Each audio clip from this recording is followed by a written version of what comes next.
You know that feeling when you're trying to land a deal, maybe resolve a conflict or just get your point across, and it feels like you're talking to a wall. Oh, definitely. That brick wall feeling. Exactly. Well, today we're cracking open William Ury's Getting Past No to give you a real edge. Think of this as your express lane to mastering those tough conversations and turning dead ends into breakthroughs. Yeah, we're not just skimming the surface here. This is a deep dive into 7 key tactics. The goal is to give you, our listener, actionable insights, stuff you can use right away. Right. Actionable insights to navigate those tricky situations and, frankly, get better outcomes. So let's get down to it. What are these 7 moves? Okay, first up, go to the balcony, mastering your reactions. Then we'll really get into understanding the other side with step to their side, understanding and acknowledging their perspective. And that's got 2 parts, right? Emotions and then their actual positions. Exactly. Part 1 is emotions, part 2 is positions and maybe their dissatisfaction. Then it's reframe. Okay. After reframing. Then we build a golden bridge, making agreement the easier path.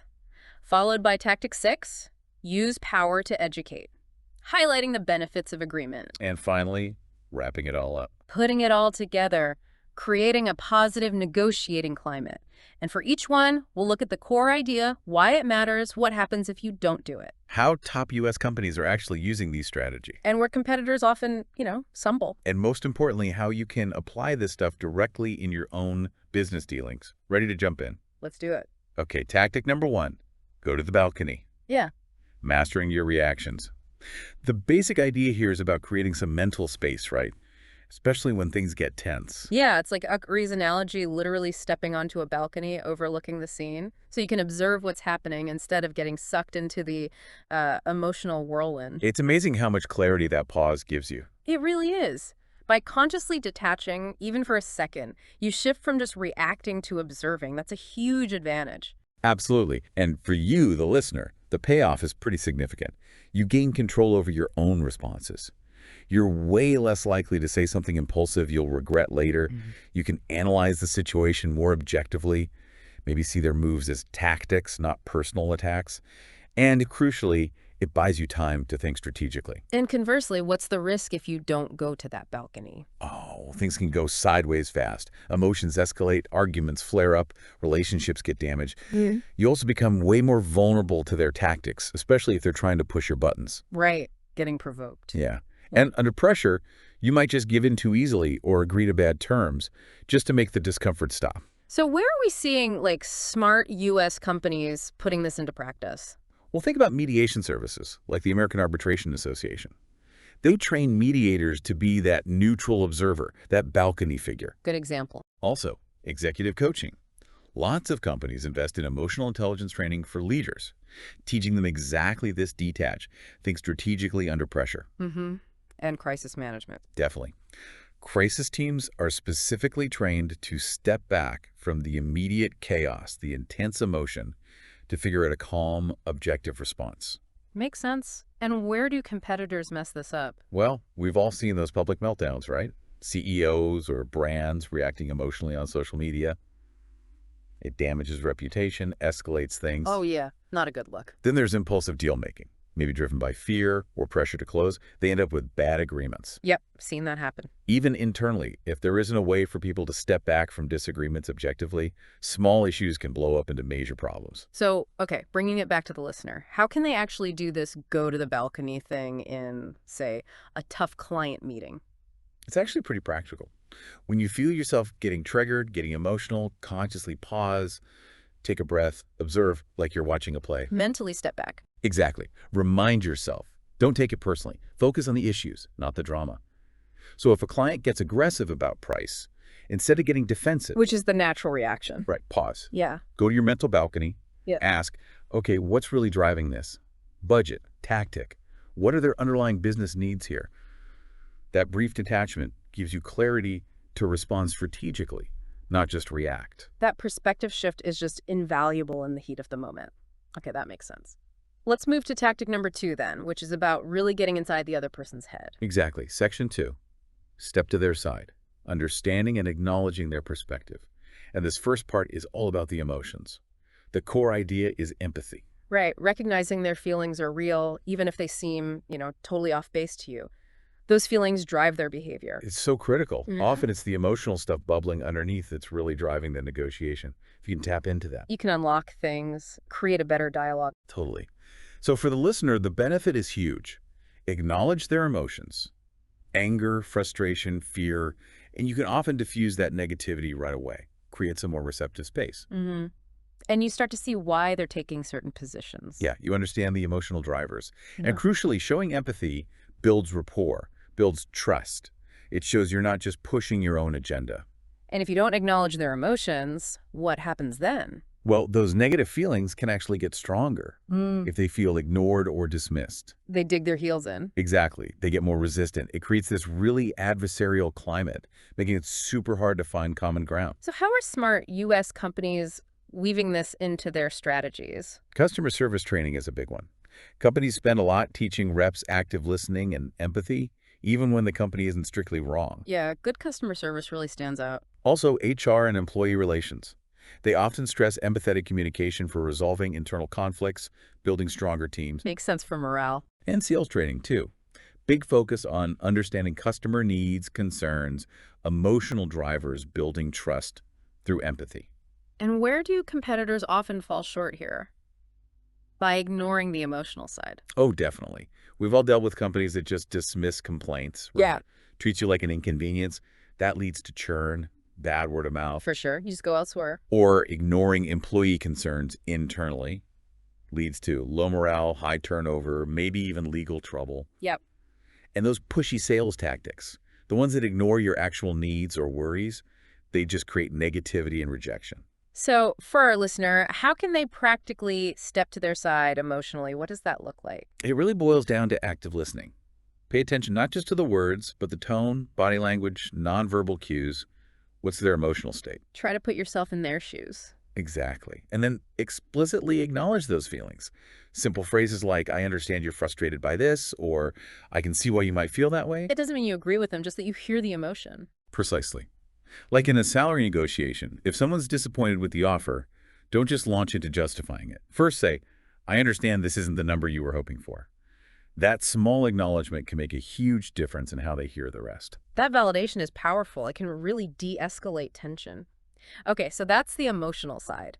Now, the second part of stepping to their side, understanding their actual positions and maybe why they're unhappy. Exactly. Section 3, step to their side. Understanding and acknowledging their perspective. Part 2, positions and dissatisfaction. This builds on that emotional understanding.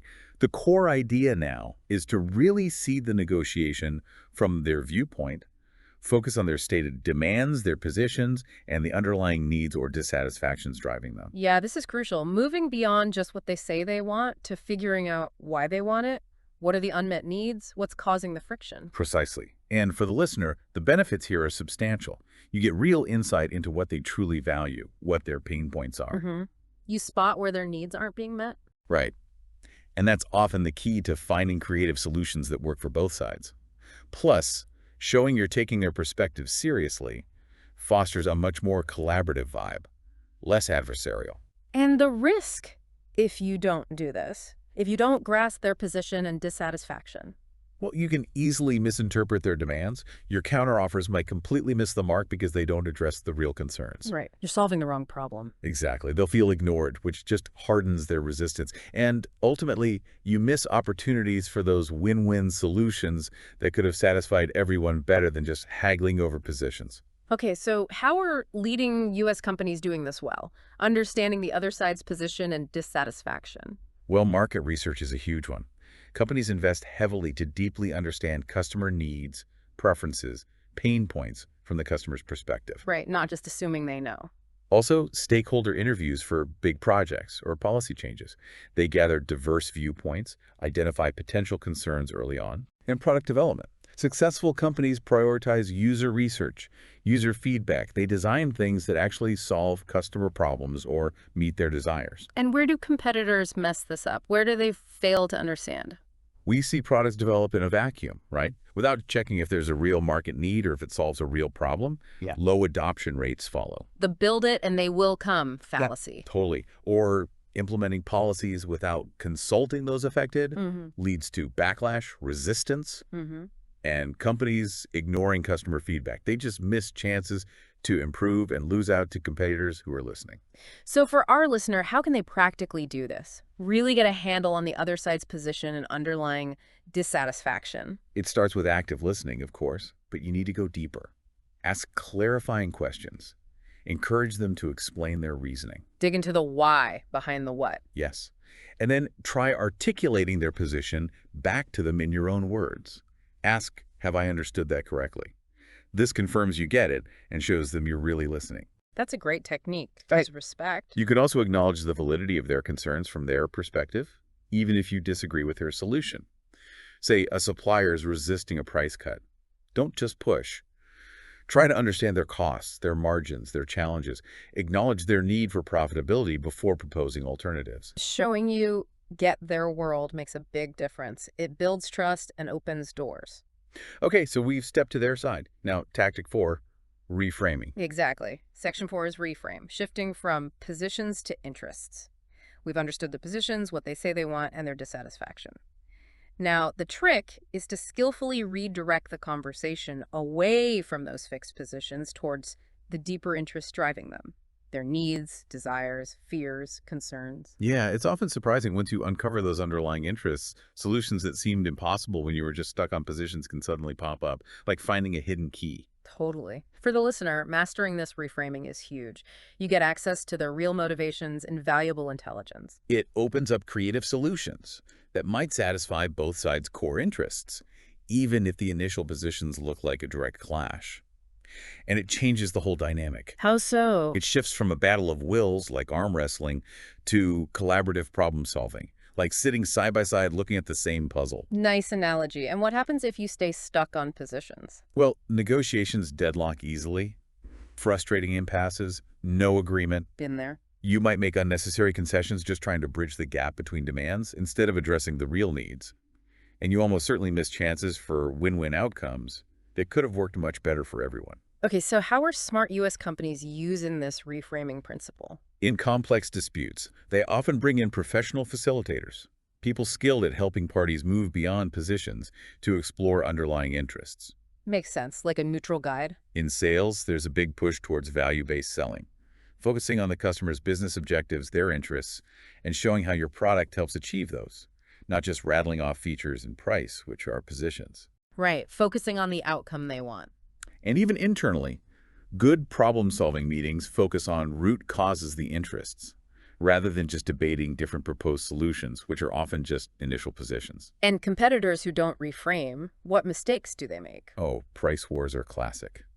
Battling on price, a position eroding profits for everyone, instead of understanding the customer's broader interests like value, service, quality, partnership. Yeah, the race to the bottom. Or sticking rigidly to standard contract terms, their position, and losing deals to competitors willing to understand and meet the client's underlying needs. Inflexibility kills deals. And internal silos. Departments defending their budget or project their position without seeing the bigger company goals, the shared interest, hinders innovation. So for our listener, how can they effectively shift the conversation from positions to interests? What's the technique? The most powerful tool is asking why questions. When they state a firm demand, don't just push back. Respectfully ask why that specific outcome is important to them. Keep peeling the onion. Exactly. What need or concern is that position trying to address? Like your example. Partner wants a 70-30 split. That's the position. Don't just counter with 50-50. Ask why. What's their reasoning? Yeah. What's their investment, contribution, risk assessment? Understanding those interests might reveal alternatives. Maybe a tiered split based on performance, joint marketing to grow the pie, things you wouldn't see if you only focused on 70-30. Focusing on the why unlocks so much more possibility. Okay, great. Now tactic 5, building that golden bridge. Exactly. Section 5, build the golden bridge, making agreement the easier path. The core idea here is that sometimes resistance isn't just about the terms themselves. Right. There are other factors at play, psychological factors. Totally. Like feeling it wasn't my idea, or needing recognition or security, or just worrying about losing face if they back down. The human element again. Yeah. Building a golden bridge means making it easier for them to move your way by addressing those concerns, making them feel part of the solution. It's insightful because it acknowledges that even logical deals can fail if these psychological needs aren't met. Absolutely. For the listener, the benefit is clear. You reduce their resistance because they feel more comfortable, more secure with the agreement. Addresses those unspoken needs. Right. Needs for recognition, feeling valued, maintaining dignity. You basically make the path to yes feel less threatening and more appealing. Increases your odds of success. And if you don't build that bridge, what's the downside? Well, they might reject your proposal just because it wasn't theirs, the not invented here syndrome. Right. Ego gets in the way. Their underlying concerns, status, security, recognition remain unaddressed, so they keep resisting, even if the terms are objectively good for them. And they might balk if they feel forced, like they're losing face, by giving in to your demands.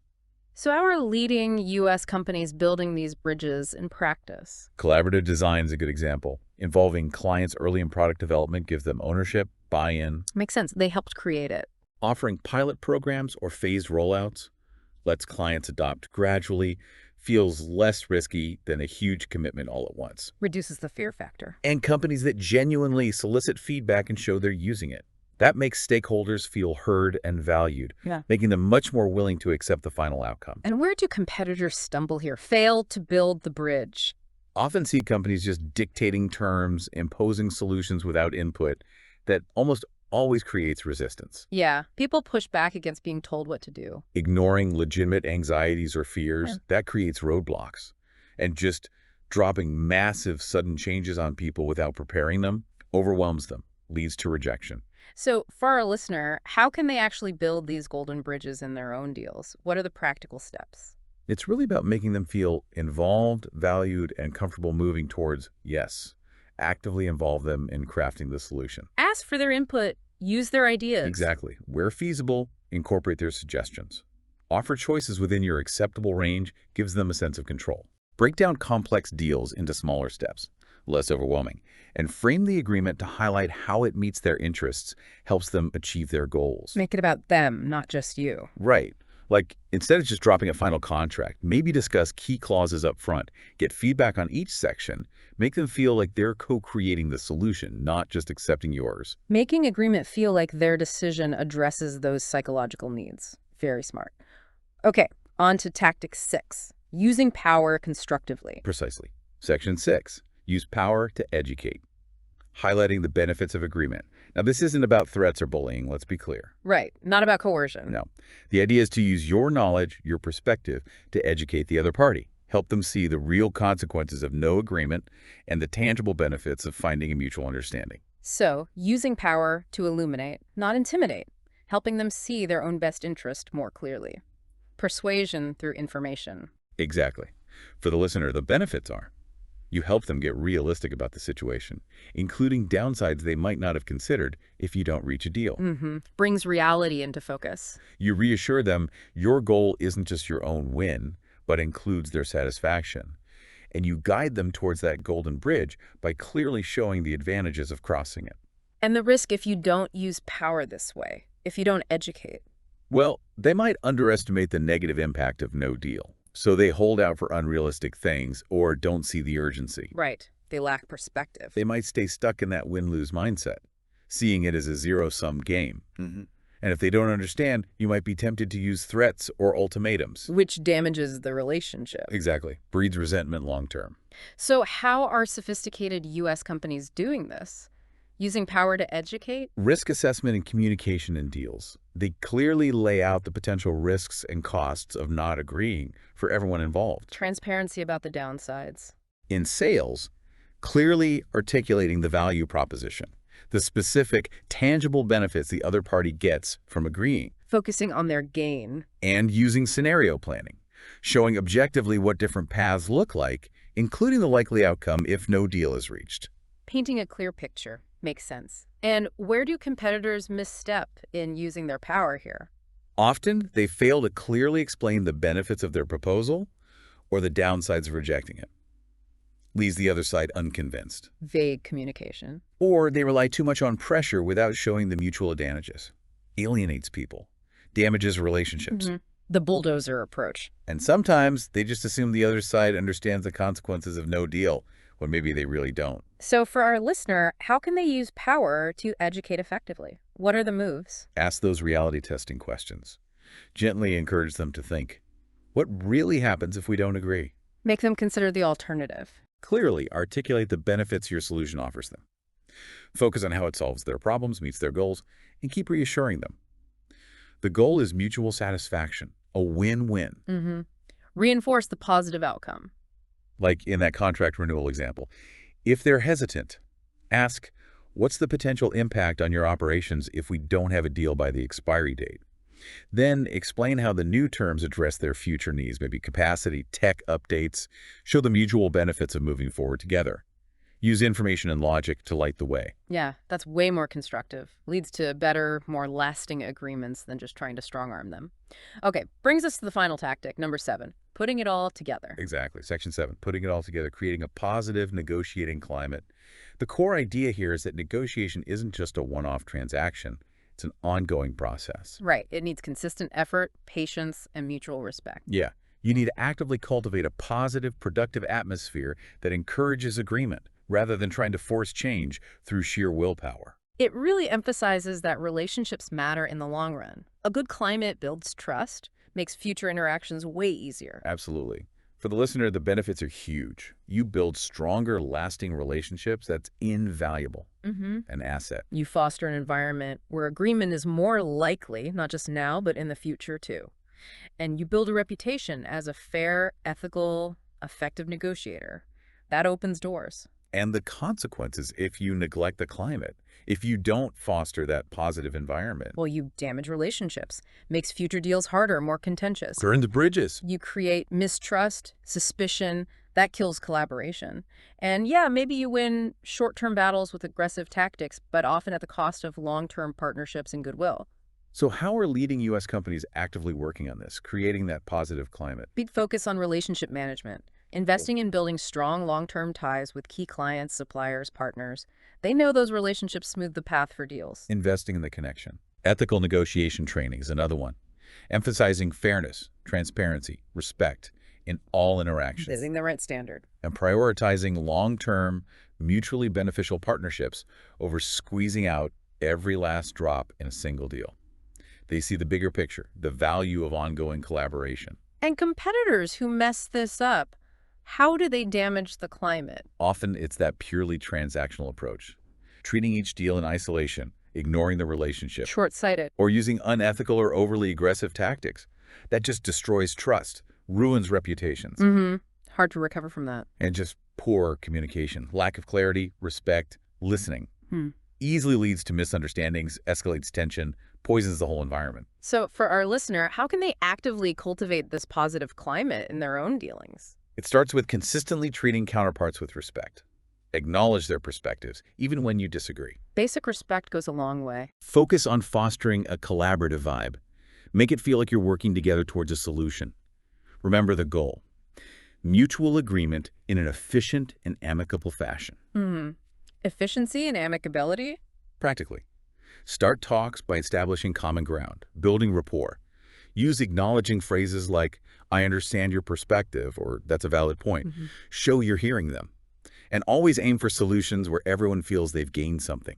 Avoid that zero-sum mentality. That consistent focus on mutual benefit and respect really builds the foundation for success, leads to better, more sustainable agreements. And with that, we've kind of wrapped up our deep dive into these 7 key tactics for turning no into yes, based on will you marry's getting past no.